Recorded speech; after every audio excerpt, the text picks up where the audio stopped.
प्यारे बच्चे, मैं डॉक्टर माधवी प्रियदर्शी आज आप लोग 10th के बच्चों के लिए अनुच्छेद लेखन बताने जा रही हूँ।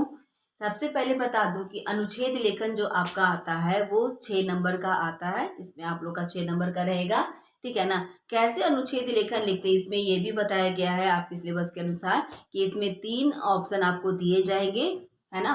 लेकिन उनमें से किसी एक पर ही आपको लिखना हो। आप जिस अनुच्छेद लेखन को चयन करेंगे यानी जो भी आप ऑप्शन चुनेंगे उसके तीनों या 3 4 यो जितने भी संकेत बिंदु दिए जाएंगे उन सभी संकेत बिंदुओं पर आपको लिखना होगा। तो ये 3 ऑप्शन में से आपको किसी एक ऑप्शन को चुनना है। पर ध्यान रहे कि आप जिस ऑप्शन को चुनेंगे यानी जो भी आप चुनेंगे उसके जितने भी संकेत बिंदु होंगे आपको उन्हीं तीनों संकेत या 4 संकेत बिंदुओं पर ही लिखने होंगे। कभी भी गलती से दूसरे ऑप्शन के संकेत बिंदुओं पर आप नहीं लिखेंगे, ठीक है। जो भी ऑप्शन आप चुनेंगे उसी के संकेत बिंदु पर आपको लिख लोगे। तो हम लोग इन बातों को करने से पहले देख ले कि अनुच्छेद लेखन में किन किन विशेष बातों का ध्यान रखना चाहिए। तो सबसे पहले कहते हैं कि अनुच्छेद लेखन एक लेखन शैली है, यानी इसमें यह देखा जाएगा कि आप किसी विषय के बारे में क्या और कितना जानते हैं, ठीक है।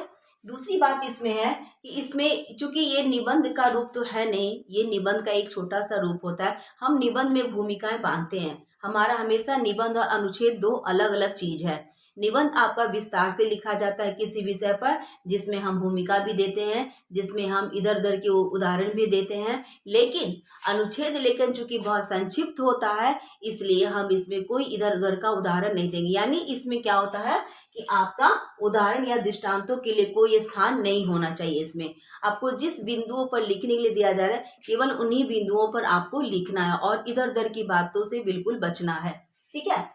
दूसरी है कि इसमें कहीं भी हम व्यर्थ की बातों को नहीं घुसाएंगे, यानी कोई ऐसा बहुत बड़ा उदाहरण हो या किसी के बारे में और कुछ ऐसा कुछ भी नहीं कहा जाए, है ना। जिस संकेत मान लिया जैसे आपने इंटरनेट के लाभ पर ही लिखना है तो आपको सिर्फ इंटरनेट के लाभ पर ही लिखना हो, या फिर इंटरनेट की हानि पर अगर लिखना है तो आपको उसकी हानि पर ही लिखना हो। अगर दोनों ऑप्शन दिया गया है, लाभ पर भी लिखना हो हानि पर भी लिखना हो, तो आप लाभ पर भी लिखेंगे और हानि पर भी लिखेंगे, लेकिन और बातों को इसमें नहीं डालना है, ठीक है ना। तो ये ध्यान रखना है आपको कि अनुच्छेद में हमेशा व्यर्थ की बातों से हम बचेंगे।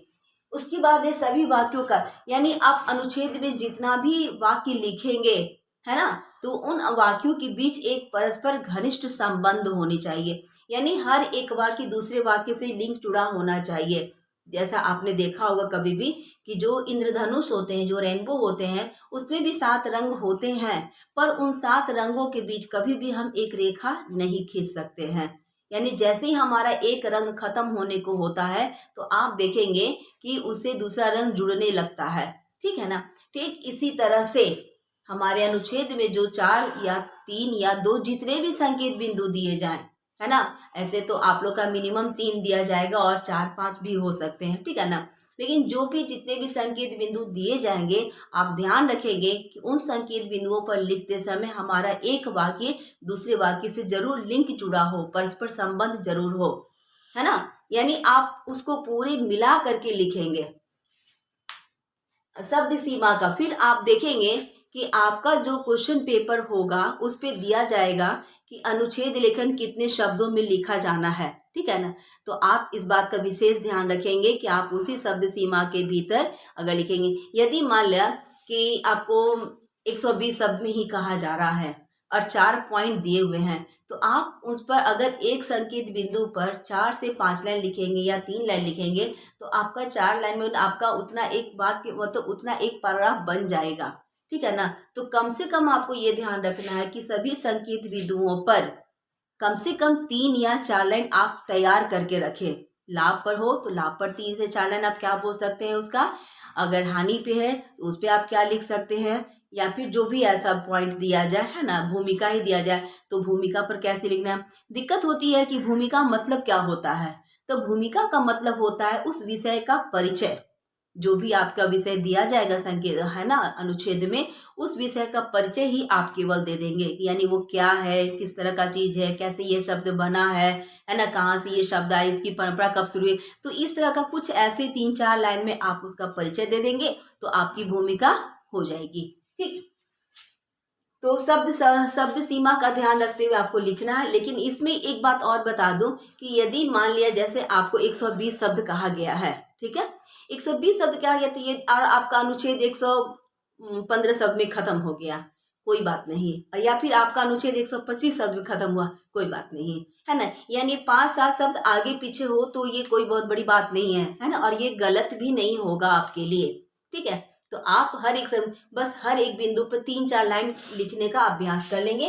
उसके बाद है एक ही विचार व्यक्त किए जाए, यानी आपका पूरा अनुच्छेद जो होगा, जैसे मान लिया भी मैंने आप लोग को इंटरनेट का नाम लिया, या फिर आप लोगों को किसी और चीजें, या फिर हो आलस्य पढ़ी है, आलस्य जो मनुष्य का एक शत्रु है, तो आप आलस्य पे बात करें, ठीक है ना।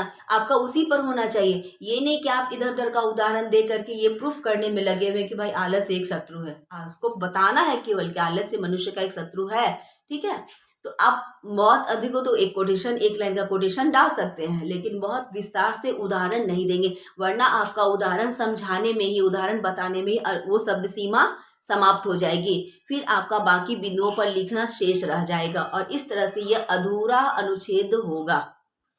अगला जो मैंने दिया है वो है केंद्रीय भाव निष्कर्ष, ठीक है ना। यानी जो आप अनुच्छेद लिख रहे हैं उसका केंद्रीय भाव का मतलब उसके सेंटर में जो बातें बतानी चाहिए, जो कहा गया है उस पर बातें आप लिखे, है ना।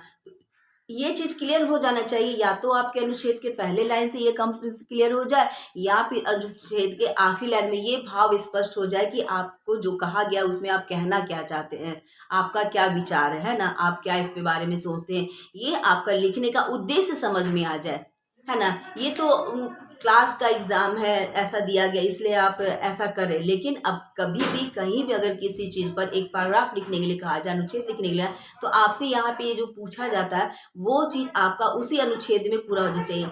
एक बात और बता दूं, आपका पत्र हो, अनुच्छेद हो, निबंध हो, कहानी हो, कुछ भी हो, उसके 3 पार्ट तो होते ही हैं। एक पहला होता है प्रारंभ, दूसरा मध्य और तीसरा अंत। आपको चाहे वो छोटा सा अनुच्छेद दिया जाए या फिर एक बहुत बड़ा कहानी ही दिया जाए, लेकिन उसको आपको उसी में तीनों चीज दिख जाना चाहिए, उसका प्रारंभ, मध्य और अंत। ये तीनों चीजें उसी में क्लियर, वो उसी में कंप्लीट हो जाना चाहिए, है ना। निबंध है तो वो निबंध भी 3 पार्ट में कंप्लीट हो जाइए, और अगर अनुच्छेद है तो वो अनुच्छेद भी उसी 3 में कंप्लीट हो जाना चाहिए, ठीक है ना।